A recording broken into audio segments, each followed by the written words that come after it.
Viewers, I want you tonight to look very closely at this picture in the middle of your screens. You see the leaders of some of the world's most powerful countries sitting like admonished school children in the principal's office. All of them struck a deal with Trump. But on America's terms, EU accepted 15% import tariff on 70% of EU exports, agreed to suspending retaliatory tariffs, waived tariffs on US cars and industrial goods. Japan pledged $550 billion in investments in the United States, waived a written trade agreement. Viewers, political backlash at home now threatens Prime Minister Ishiba's position. Do you know, and I'll come back to those two visuals, viewers. Do you know what the Financial Times said about these European leaders? It said Europe is selling its soul to Trump. The Financial Times remarked that Europe's leaders compromised on their most cherished values, democracy and rule-based trade. Would you have liked to see Bharat's Prime Minister behave like a supplicant, like some schoolboy, like some mendicant with a begging bowl in the court of Tsar Donald Trump? Obviously not, viewers. India's soul can never be bought. India has stood for 7 millennia. We didn't sell our soul to Islamic British colonizers. We have stared down nuclear-tipped powers on our borders. What is the United States? It's a country that today has lost its claim to morality, credibility, and with that, viewers, its authority.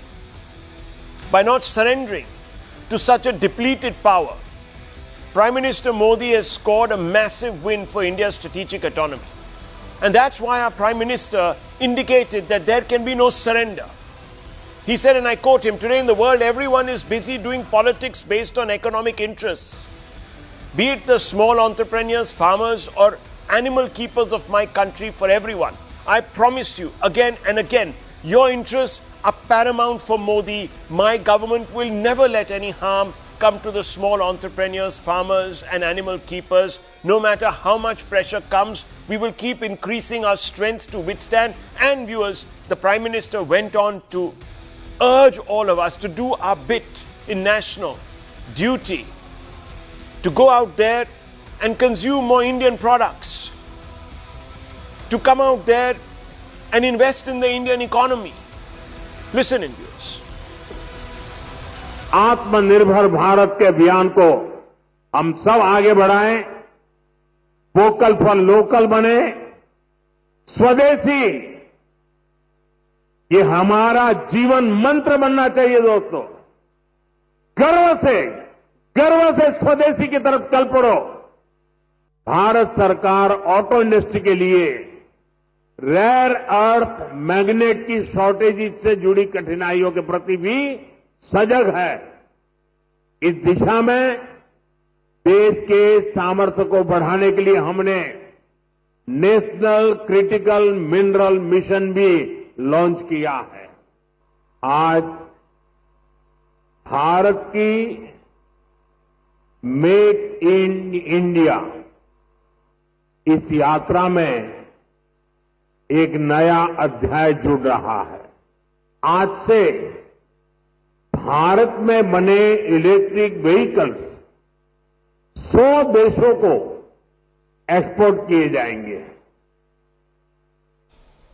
The government has let it be known, and I'm quoting it, communication channels are open between India and the United States to resolve the tariff issue. There should not be any panic. Impact is not as exaggerated or projected as India's exports are quite diversified. It's a temporary phase in a long-term relationship. And on the other side, viewers, the great hawks in Washington, D.C., like the Trade Secretary there of Donald Trump, Scott Bessent, he's saying that India and the United States are going to come to an agreement very soon.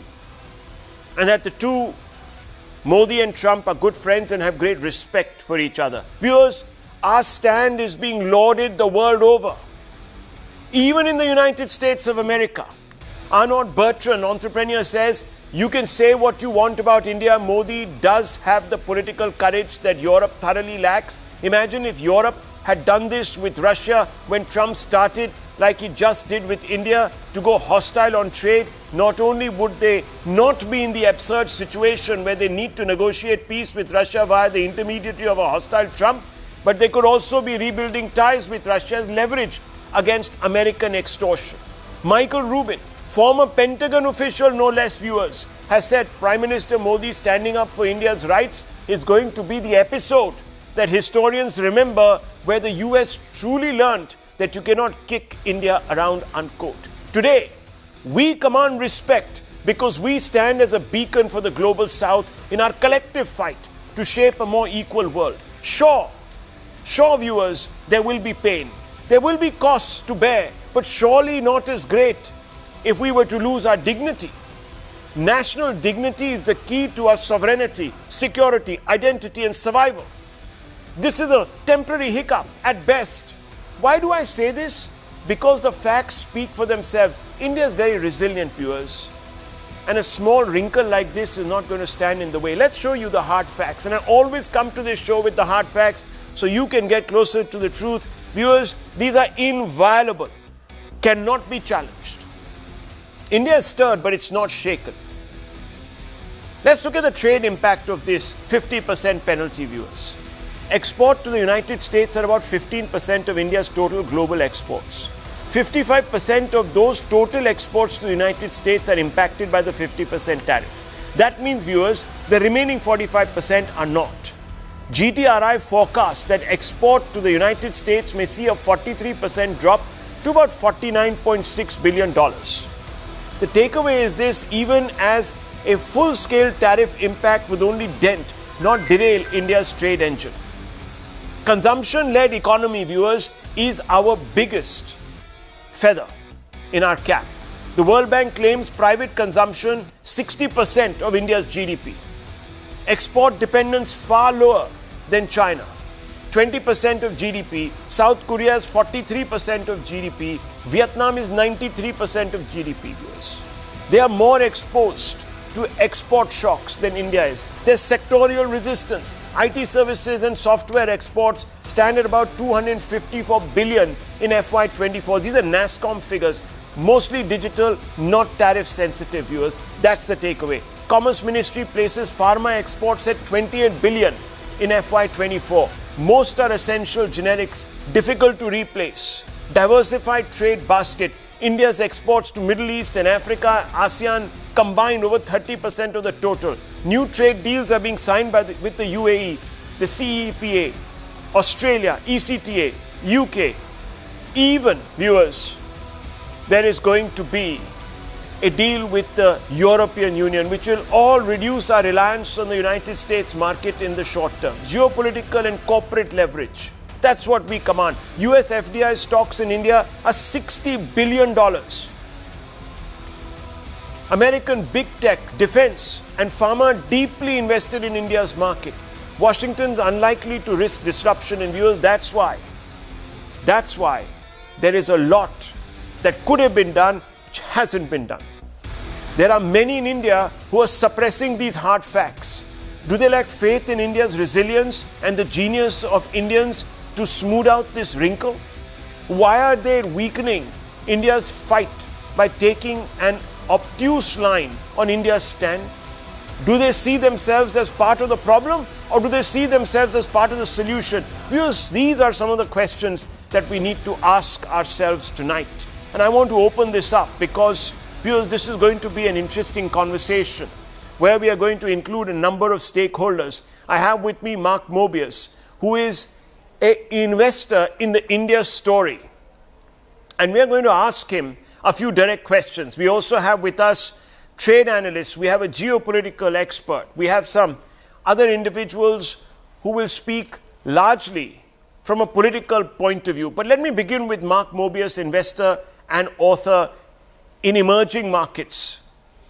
Now, Mr. Mobius, Trump's blanket tariffs, are they more a political gimmick than serious economic strategy or leverage or even punitive measures to get India to walk their talk, do what they want? Mr. Mobius. Oh, there's no question it's political. Trump wants to have the Ukraine war ended. He wants to put pressure on Russia. And one way to do that is to reduce Russia's income from sales of oil. And as you know, India is a big importer of Russian oil. And of course, China. And, interestingly enough, the U.S. is not going after China in that respect. I'm waiting for them to impose another 25% on China for their purchases of Russian oil. So it'll be interesting to see how this turns out. In that respect, I believe that this is a short-term measure on the part of the Trump administration and probably will not last. So let me ask you, if it's not going to last, and we're already seeing indications, viewers, that are coming in now from the United States that inflation is going to go up, there's going to be a little bit of disruption, that there's going to be a blowback. All of these facts are also being now put out increasingly. But Mr. Mobius, why hasn't the Indian market been rattled? It seems that it has discounted the impact. Or has the government taken steps to outflank, I won't use that word, but at least outmode Trump's tariff tyranny? What do you think is happening here? Yes, the market has, the market always thinking ahead. So they've already discounted what's happened so far. It's in the market right now. So, and you can see the market has not really been impacted that very much. But the good news is that as a result of this, the Indian government, and I think Modi, as you know, has long favored reform of the government bureaucracy and of the very complex tax system that is in place in India. And I think changes in that area will be very good for the Indian economy. So in some ways, what the U.S. has done is a blessing in disguise for India because it's forcing the Indian government to make some changes and reduce the bureaucracy, reduce the complexity of the tax system, and generally make reforms that are good for the economy and good for business. So it's going to be very interesting to see what the Indian government, as you know, already has made some changes. Right. And I think going forward, there'll be more changes being taken. Okay, stay on with me. Let me open this up a little bit. Let me bring in Ajay Bagga, who's a market expert, someone who looks at trade closely and numbers in general. Now, Ajay Bagga, I want to ask you, we are saying that we were prepared, that over the last 3 or 4 months, as things have unraveled in the way that they have unraveled, we've taken steps to diversify our exports and supply chains quite a bit. Now, I want to ask you, first of all, what is the likely impact going to be of this punitive measure? Is it going to be lasting? I'm seeing IMF has revised its numbers upwards of India's GDP projection. What is that based on?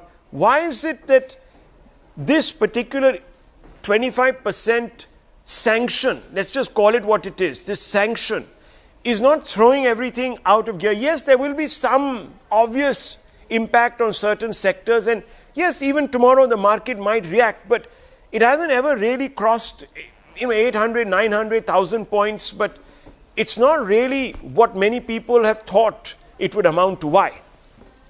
Yeah, absolutely, Rahul, because it has been a well-expected move. Where it is not fair, that is very clear. It is a trade embargo. And, but the good news is now, even if he makes it 5,000%, it doesn't matter. Because even at 50%, there is no trade. So overall, there is very little power left with Trump to do further damage. He can take it to other areas, which would be like sanctions, which it does not merit treating India like this. But it is unfair. We have to move on from that narrative. The market has already moved on, what Mr. Mobius said. Market is forward-looking. What we are looking at now, one, GST cut is coming. So consumption tax cut is coming. We already saw a salary tax cut coming. Income tax cut has come. So little stimulus was there in the economy. RBI has been cutting rates. They've cut by about 100 basis points, 1% already since February. RBI has injected a lot of liquidity into the market. So the markets have not performed well. The Indian markets have been underperformers for the last 12 months. That's a fundamental issue. But linked to the tariffs, we have not had a very big impact. We don't anticipate a big impact in the opening part of the segment you mentioned. Our export dependence is low. Our service exports are higher than our goods exports. That gives a lot of strength. Our remittances are quite high at more than $130 billion a year. That gives a lot of resilience to the economy. This is pushing India to look at both its geostrategic alternatives, because it's showing that India is being made an example of when he's not touched China, he's not touched Turkey. EU is importing a lot of stuff from Russia still. US itself is importing. And guess what? The EU exports, Rahul, to all the Central Asian nations are up 600 to 800%. Those countries all of a sudden are not consuming all the high-tech gadgetry going from the EU. It is all going to Russia. It is all transshipment happening. So it's a hypocritical move which is singling out India. It was more a demonstration to Russia that we can make an example of someone as big as India, the fourth largest economy. So you watch out. Second, it was telling China that don't worry, we are not going to make a geostrategic alliance with India, so you calm down. And that has happened. If you look at the Taiwan Strait, China is not reacting as it would be reacting. So there is some understanding of the US with China, because China has their neck in its hands with its rare earths. I'm not going to take you out of your area of expertise into geopolitics. So let's just park that aside for a few moments. I appreciate the overarching analysis that you have made here, and it is very, very interesting that, and I want to bring in on that point Sushant Sareen. Look, Mr. Sareen, Europe and Japan eventually surrendered to Trump's tariff diplomacy. I mean, I'm using that word, but many people will call it tyranny. Modi, by contrast, refused to bend India's rules or sovereignty. Shouldn't that be seen as a mark of strategic courage rather than, as some people are saying, failure? How should we assume and how should we view this? Rahul, to call it failure, I think that would be rather stupid for a very simple reason. That if you are saying that the Prime Minister of the country is saying that I'm not going to allow a very important section of the Indian population which could suffer if you just simply open up the trade gates tomorrow, I'm not going to allow that. How is that failure? In what book is it failure? And in fact, the fact of the matter remains that whatever trade deal was negotiated and was put on Donald Trump's table was a deal in which we had shown enormous flexibility. The thing is that unlike Europe and Japan and some of the other countries, which for their own reasons, I don't hold it against them, but for their own reasons of their dependence on the United States, partly political, strategic and economic dependence, they simply did not, want to stand up or stiffen their back. In fact, apparently the Europeans gave in even without a negotiation. They just signed on the dotted line. Whatever Trump wanted, he got. Now, whether he will actually get what he wanted ultimately is another matter, because he thinks he's going to get trillions of dollars which will come into the US coffers. Clearly, he doesn't know how foreign investment, foreign direct investment works. But he seems to think that it's going to be money which will come into the US Treasury. It's not going to work that way. But having said that, I think from the Indian point of view, there were certain red lines, and no government in India, whether it is Mr. Modi, whether it was somebody else, would have agreed to some of those conditions which the Americans were trying to impose upon us. And to that extent, it's fair enough what we did. And in fact, to that extent, the tariff which was being imposed on India was not, it wasn't so damaging. At 25% tariff, when most of our other competitors had a 20% tariff, we could have very easily handled that.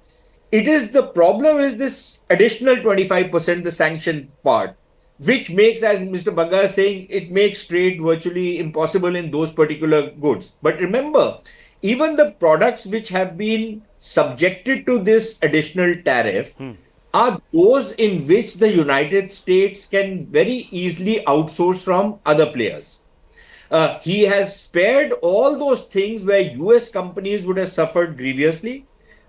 So electronics, some of the service sector industries, he has spared all of that. He has spared pharmaceuticals and a couple of other products where the US needs us. In fact, the irony is he has even spared the oil, the Russian oil, which is being processed in India and being sold to the United States. Yeah. Even that is not subjected to this 25% additional tariff.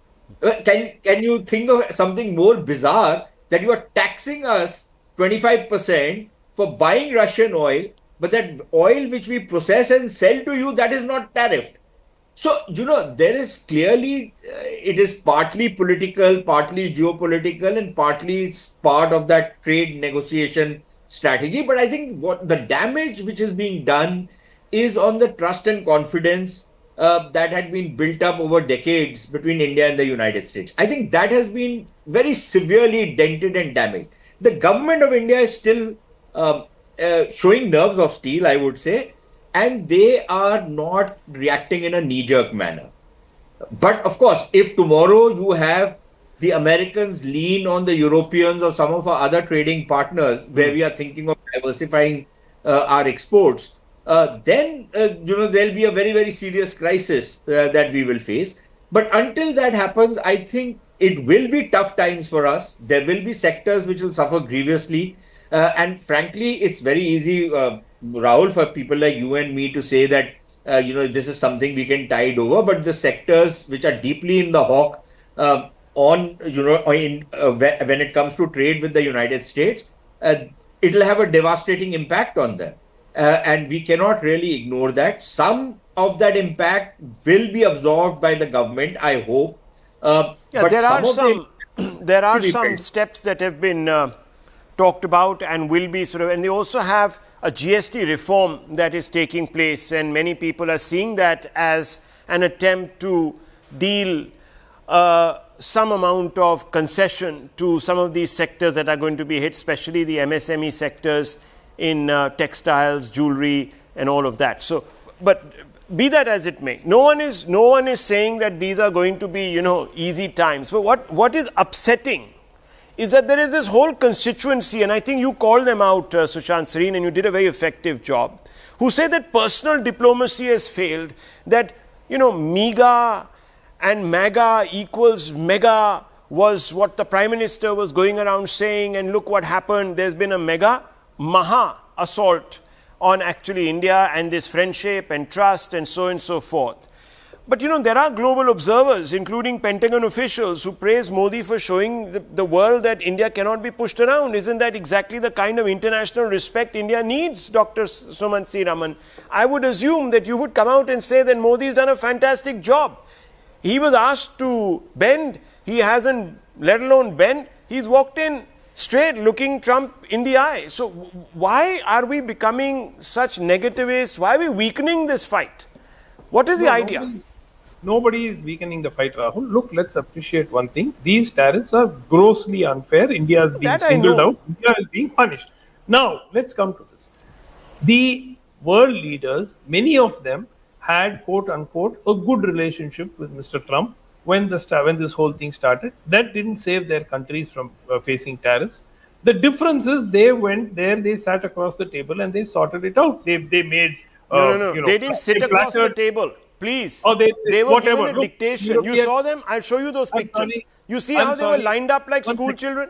Okay. There they are. Rahul, one second. Yeah. 1 second. Go ahead. No, they were lined up like school children. So do we know more than the Financial Times and its analysis? 1 second, Rahul. Right. Since we know everything, the rest of the world, I remember being on this debate a few weeks ago where you said that they are all people who have surrendered. They are craven people. They have got no brain. That effect. Now, let me ask you a simple question. The European Union has surrendered. Japan has surrendered. Korea has surrendered. They are all spineless people. They are all, people who don't have any understanding of international economics, policies, nothing. Only we have it. Okay, let's assume that that's for a moment. Second, look, the impact in some, it's all very well for you to sit in a TV studio and me to sit in my house and say that yes, there will be a little bit of pain. As we speak, the mills are starting to face the heat in places like Tirupur. Surat is going to face the heat. There are people who are going to be laid off in the next 2 to 3 weeks. Some arrangements, there has to be some kind of moratorium on loans which have to be given. There have got to be some kind of support, some kind of sustenance support that the government has to plan. It's all very well talking about how brave we are and how we are looking people in the eye, but these people need support, for God's sake. Can I ask you a and question? To say that we are walking tall, we are staring Can them I ask down you a in question? the face, is not going to feed the people who are going to be laid off. And Can there I are ask you a lakhs of question? them. You Can can I ask you? Let me ask you a question. See, first of all, sir, it's not my opinion that these individuals, these European leaders had surrendered. The Financial Times, look, I don't like Let them say that. No, Okay. let me just finish. But they I all don't- got deals. Allow me, sir. Allow me just 30 seconds. I don't like to in any case take certificates from these foreign newspapers, etc., etc. But please look at what Washington Post, the Financial Times, or even the gentleman whose quote I put out, Mr. Here he is. He's a Rahul. top investor. One second, and he says very, very clearly, and this is something that we can't minimize in the conversation. There he is. Yeah. He says, Arnold Bertrand, he says, Modi has political courage that Europe lacks. So there is all of this. But all Did be you that, see the all interview be with that the as it Treasury may. Secretary So I laughing? just want to. Did you see him ridiculing us? Okay, Did you one see the second. little Doctor, short message? Doctor, one second. All I'm saying is that this is not my opinion. These are considered experts who weighed in. So let's just park that aside. But, where is the but do you agree that Modi is also, apart from all the other things, a consummate politician who is very aware that these things, if these poor people, if the MSME workers are going to get dented, his party's prospects will dim. Are you, if you are, do you think he's going to look away? No, it won't dim. That's the tragedy of this of where we are. Oh, It won't wow. dim. Demonetization didn't Can dim I please it. respond? Oh, wow. Demonetization did not dim it. Did demonetization Oh, wow. dim it? Rahul, can I That's please come the in? question. Okay, let Radhika Khera come in. So now we are being contemptuous of people's pain by saying that they won't react to the pain. They've been numbed by the pain, numbed into inaction. I mean, that I think is, I don't know, viewers, you make up your mind. Because when you ask the pointed question, if you're going to get this answer, then what can anyone say? Anyhow. No. Yeah. They have not reacted negatively to demonetization. Because they have trust said Modi. intent. Good. Because they trust Maybe Modi. they will continue to trust him. Maybe they will continue to trust him. Okay. Can So I- that's the can I end of it. respond? Good luck to them. Good luck to them. Sir, you mean it as a taunt. I mean, I am not Look at at the- all. I am saying you're almost I am wishing. saying, where Anyhow, is- I'll bring where in Mr. is the Bagga to package? assess this Where impact. is We'll the bring in package? Mr. Bagga Where to is the assess. package? No, you But- answer my question. Where is the package? So it's coming. Where is Please the respond Let, to let Mr. the Raman. government has already announced that they are working on it. Did you not read the front pages of the newspapers When is today? it coming? When is it The coming? GST is being promised also. There are a whole panoply of issues. no. When it comes, then you will say it's inadequate. GST Because this is what GST happened, viewers. They council. pushed and they pushed during GST COVID. They said it was inadequate. I said don't Then believe when the rumors. packages went out and they buoyed the markets, they buoyed the Rahul, industries, then did they you said see that the- it's too much and it is going you to see lead the to a post? fiscal. Look, Did you see the post where the GST council has said don't believe rumors and speculation? okay, sir, please just Can I read the please- statements. Read No, the did you read statements, sir, that? please. Anyhow, Did you Radhika read that? Khera, you are not being compassionate enough now. The goalpost has changed. From not surrendering, so great, you have not surrendered, but that means that your obvious obduracy means that hundreds and thousands of people are going to be out of jobs and your government is not going to be able to help them. So please respond on that.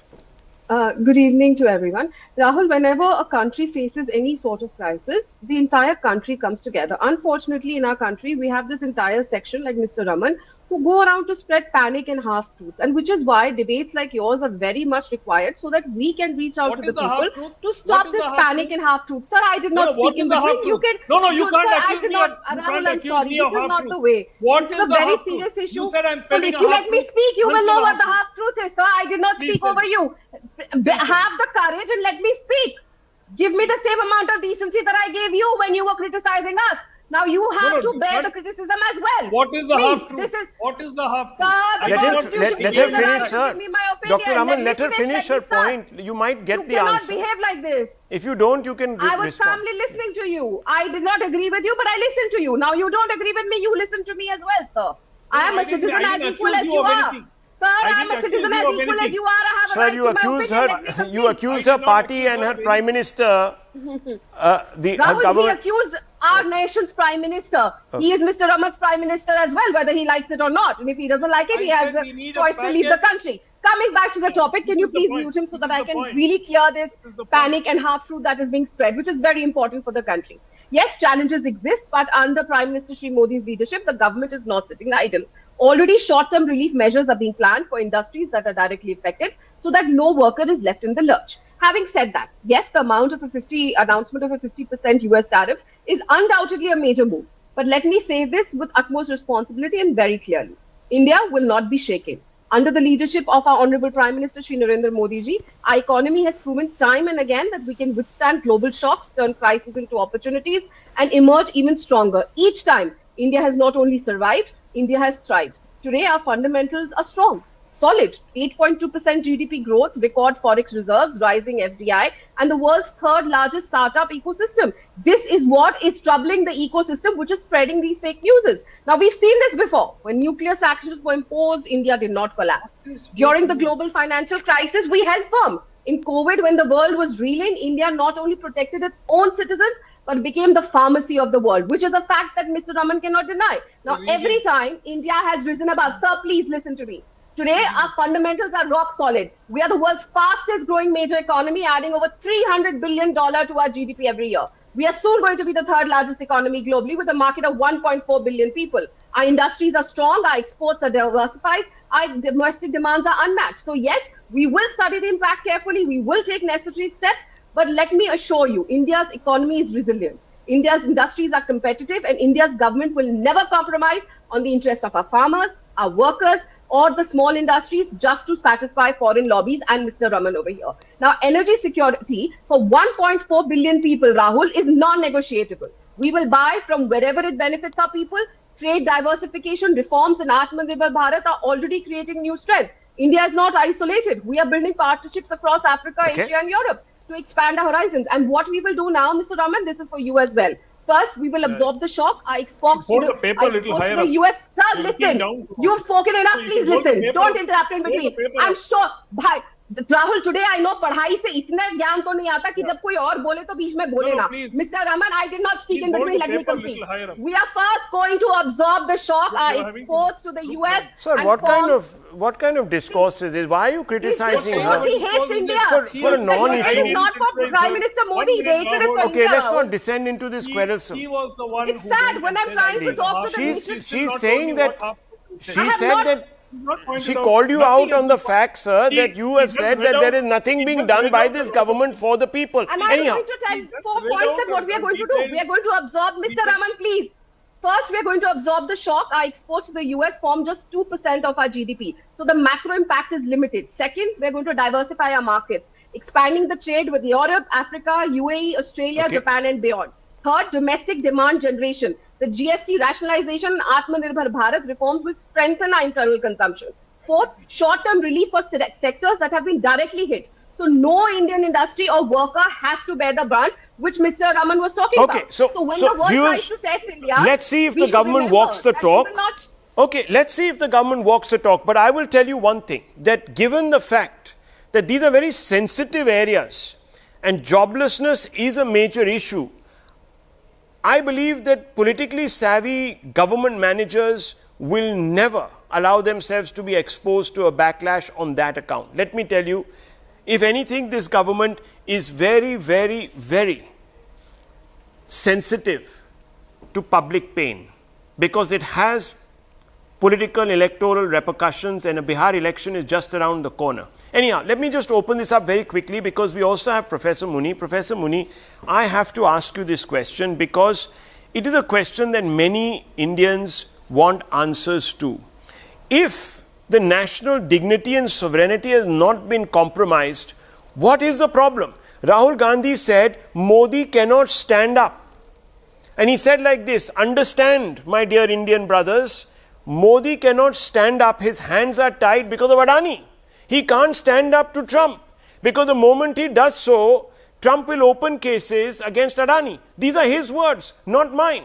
Now, Modi has not only stood up to Trump, but he's pushed Trump to a point where he's had to risk goodwill of India and also impose a penalty on India, 25% plus. So is Rahul Gandhi spreading false rumors to try and weaken the resolve, the fight, or shake public confidence in a leader at a time when the nation is facing a crisis? It's a fundamental question. These are not my words, these are Rahul Gandhi's words, disproved by the PM. What is going on? See, Rahulji, it's not about the ego that who pushes whom. Sir, it was an accusation that was made. Am I wrong? Am I quoting Rahul Gandhi wrong? I'll come to it, sir. I'll come to it. Just give me half a second. Yeah, please. Go ahead. You spoke about Make in India. Don't talk about me, sir. I'm not the Rahul Gandhi who runs this country from the other side. I am only quoting Rahul Gandhi. Answer him. Don't answer me, please. Don't make it about me. Every time you come on this debate, you make it about me. Why should it be made about me? Am I running the country? May as well stand for election from the Congress party. Why don't you speak about your leader? Why don't you speak about his statements and how they are falling flat? Why don't you? Answer the question. That's the elephant in the room. Sure. We were speaking about Make in India and employment generation. Make in India started in 2014 and the target of Make in India was 25% to be of GDP. Before 2014, in 2013 it was 14%. Today it's still 14% after 11 years. The Honorable Prime Minister remembers after 11 years out of nowhere कि चलो Make in India बोलते हैं, but 11 साल में Make in India का कुछ नहीं हुआ. ये सच्चाई है. Employment target from Make in India was 100 million. 11.4% of that 100 million was achieved in terms of job in 2014. Today also it's 12%. So there is no new jobs made. So today when Swadeshi and Make in India is talked about, it falls on a flat surface. Now talking about that other nation really crawled. Now the United India failed to prevent GSP removal. Now other players also removed like Canada, like EU. But Canada Prime Minister Justin Trudeau publicly called US tariffs a national security joke. EU said European Commission President Jean-Claude warned of countermeasures under WTO law. Interestingly, GSP program was installed for them. India gave muted response like we are discussing, we are hopeful of resolving. So the GSP was still there. So friends, it's not about who pushes whom. It's about the failure of diplomacy. So now we are being told that India has not taken the fight to the United States. That's what we are being told now. Okay, Radhika Khera, he didn't answer the Rahul Gandhi comment and how it's fallen completely flat. But he's now changed the goalpost to say, well, Make in India hasn't grown. That's a point. Why don't you answer it? I'll bring in Mr. Bagga to wrap it up. Yes. Rahul, I know with experience that it's very difficult to defend Rahul Gandhi, so I don't blame him that he doesn't have an answer. Well, also it is laughable when he says that nothing has happened in 11 years of Make in India. Facts don't lie. Under Prime Minister Shri Narendra Modi ji, India has become the world's second largest mobile phone manufacturer. Apple now makes iPhones here. Micron has set up a semiconductor plant. Defense exports have hit high record highs. And we've crossed $250 billion in electronic exports, textiles, pharma, auto, railways, every sector, and seeing new plants and new jobs. Congress ruled for 54 out of 75 years and never built an electronic or semiconductor base.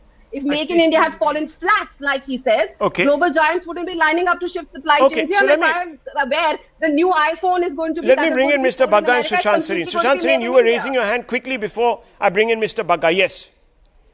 Yeah, just 2 or 3 points. One, I would sound a note of caution to people like Radhika that listen, it's all very well to be very, very resolute about the challenges that we are going to be facing. But I think it is also important to not, pretend as though people are not going to get hurt. There will be hurt, there will be pain. So I think you should prepare the people for that rather than saying nothing will happen to anybody, we will take care of everybody. That's not going to be possible. That's just a word of caution to you so that everybody braces himself for whatever impacts are going to come. So just think about it. Okay. I can understand that it's a political compulsion that you have to say that nothing will happen, but something will happen. Okay. Secondly, I think from an Indian point of view, what really scares me is the fact that this whole rules-based order that we were talking about has been undone now by the Trump administration, not just in trade and tariffs, but in every other aspect. And the problem with that is going to be that this makes doing global business that much more difficult. Today, you have imposed tariffs on a certain set of commodities. Tomorrow, you might suddenly flip over and say, I'm going to impose it on something else. They are already threatening to say that if you are going to do any kind of, regulation on digital transactions, we are going to impose tariffs on you. So this is a never-ending business. And I think we really need to start factoring that in before economic decisions are being made or trade decisions. Okay. Yes, Mr. Bagga. Where do you come in on the impact? What are we going to see tomorrow? Yeah, Rahul, there will be an impact in the short term till we find other markets, till domestic consumption stands up. GST Council meets on 3rd September, 4th September, and we are expecting cuts to be announced effective 22nd September. So till that comes through, domestic consumption is in a stall mode for now. People are waiting for those cuts to come through. Markets are in a zone where corporate earnings are growing at about 10 to 12%, but the markets were valued high. So we have seen some money going into China, Hong Kong, Korea kind of markets, which are cheaper valuation markets. And some foreign outflows have happened in India. But the good news is 4 lakh crores has come in from domestic investors. So domestic investors putting in 30,000 crores a month against the total outflows from foreign investors is about 1 lakh crores till August end. And we have seen 4 lakh crores coming from domestic investors. So, the reflection of the markets changing, strength of the market is the domestic investor. Well, viewers, also rating agencies and the IMF are projecting more growth. In fact, they've upped their numbers, taking into account all these scenarios and possibilities. Now, viewers, I leave it at this. Tomorrow we'll come back to this subject because we're going to see the impact on the markets first. We'll also track which areas of the market have suffered, if at all. And then, viewers, we will come back with trade analysts and others to explore options and what can be done to address the pain and if whether we're already doing something to do so.